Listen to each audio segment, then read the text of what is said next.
ధూళినైన నన్ను దూతగా నిలిపావు, ఎన్నికలేని నన్ను ఏలికగా చేశావు. ధూళినైన నన్ను దూతగా నిలిపావు, ఎన్నికలేని నన్ను ఏలికగా చేశావు. భూమి విరిగి ఫలమిచ్చెను, మేఘమిరిగి వర్షమొచ్చెను, రొట్టె విరిగి వృద్ధి చెందెను, నన్ను విరిచి వాడుకోమయ్యా.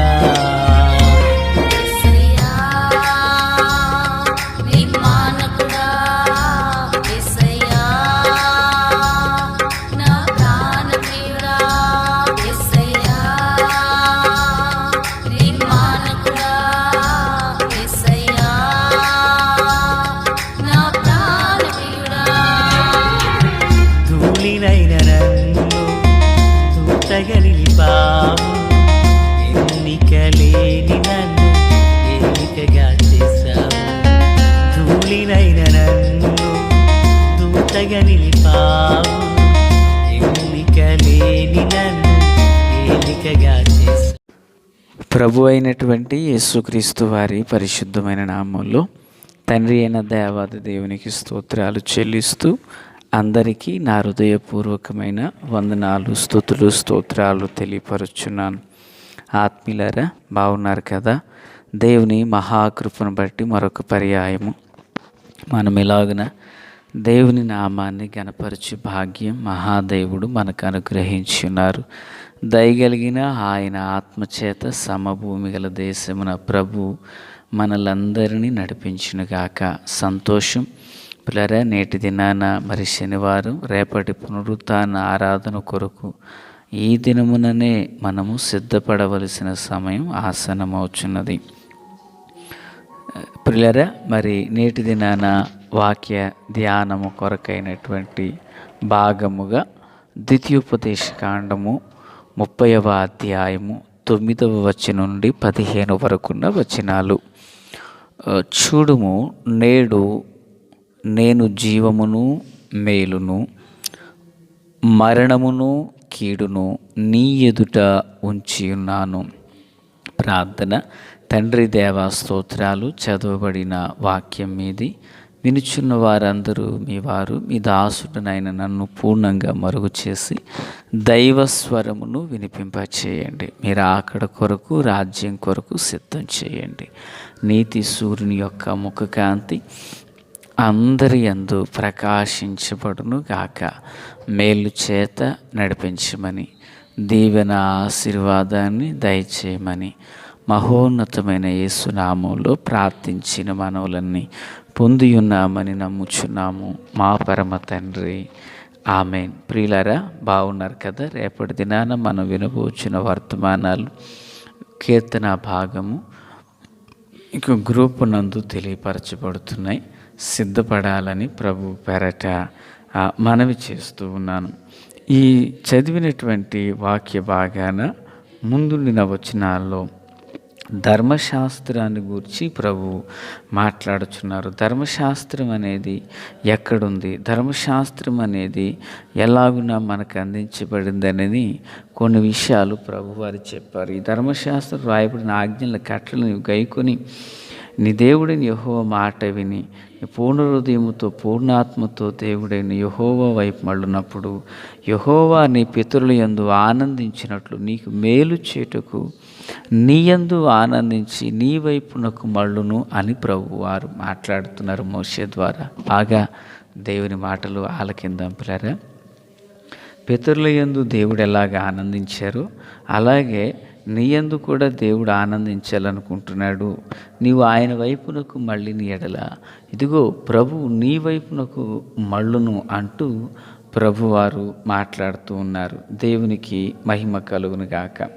అయితే పిల్లరా, మరి ధర్మశాస్త్రాన్ని నువ్వు అనుసరించాలి ఇశ్రాయేలు అంటూ మాట్లాడిన ప్రభు ఈ ధర్మశాస్త్రాన్ని నువ్వు గ్రహించుటకు ఇది కఠినమైంది కాదు. నిజమే, దేవుని వాక్యం కఠినమైంది కాదు. అది సులభ శైలిలో అర్థం చేసుకునగలిగినది. మనము దాన్ని విని గైకొనుటకు ఏ మనుషుడు కూడా ఆకాశానికి ఎక్కి దాన్ని మన యొద్దకు తేవనక్కర్లేదు. అది ఆకాశంలో మనం అనుకున్నట్లుగా ఉండేది కూడా కాదు. మనం దాన్ని విని గైకొన్నట్లు సముద్రం అద్దరికెళ్ళి దాన్ని తీసుకురానక్కర్లేదు. ఎందుకంటే అలాగ మనం అనుకోనక్కర్లేదు. అది సముద్రపు అద్దరిని ఉండేది కూడా కాదు. మరి ధర్మశాస్త్రం ఎక్కడుంది? 14వ వచనం.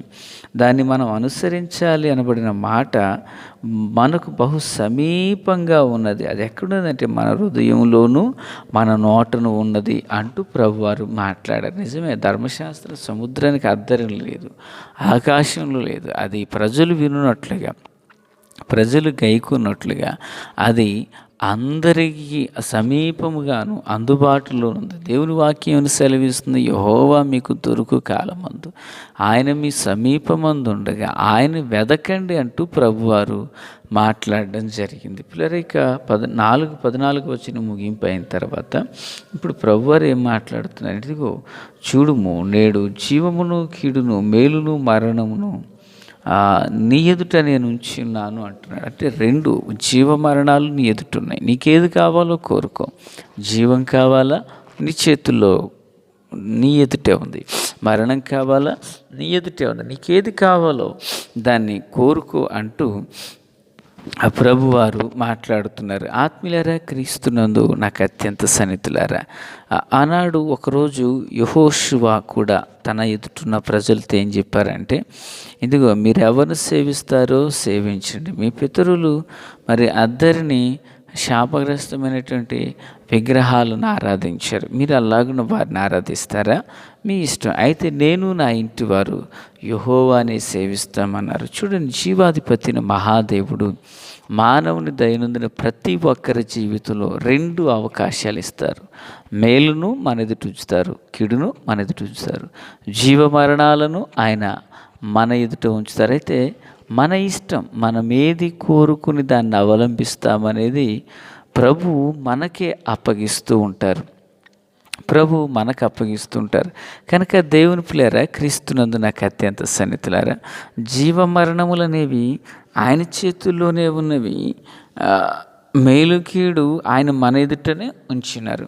కనుక ఏది కోరుకుంటామనేది మన చేతుల్లో ఉంది. ఒకవేళ మేలును కోరుకుంటావా, మేలుకరంగా మన జీవితం నడిపించబడుతుంది. ఒకవేళ కీడును కోరుకుంటావా, అలాగనే జీవితం అనేది నడిపించబడుతుంటుంది. కనుక మానవ దైనందిన జీవితంలో ఏది కోరుకుంటామో, ఎవరిని కోరుకుంటామనేది నిర్ణయం మన చేతుల్లోనే ఉంటుంది. యేసుక్రీస్తు ప్రభు వారు సిలువకు అప్పగించబడే సమయంలో పిలాతు మీకు బరబ్బా కావాలా, ప్రభువు కావాలని అడుగుతారు. బందిపోటు బరబ్బా అతడు. అప్పుడు వారేమంటారంటే, మాకు బరబ్బా కావాలని అడిగారు. పిల్లరా, నిజానికి అది ఎంత బాధాకరమైన విషయం ఒకసారి ఆలోచించండి. మాకు బరబ్బా కావాలి అన్నారు. పిల్లరా, చూడండి, బరబ్బాను కోరుకున్నారు. మరి వారి యొక్క రక్తపరాధానికి వారే కారకులయ్యారు కదా. ఈరోజు దేవుని బిడ్డలుగా మనం ఎన్నుకునే దాన్ని బట్టి మన భవిష్యత్తు ఎప్పుడు ఆధారపడి ఉంటుంది. మనం ఎంచుకునే మార్గాన్ని బట్టి మన గమ్యం ఏదై ఉంటుంది. మనం తీసుకునేటువంటి నిర్ణయం మీదనే మన కుటుంబం కట్టబడడం అనేది ఆధారపడి ఉంటుంది. పిల్లరా, చూడండి, ఇంటర్మీడియట్ చదువుతున్నప్పుడు ఎంచుకునే గ్రూపును బట్టే జీవితం అనేది కూడా అది కంటిన్యూ అయితే కొనసాగించబడుతుంది.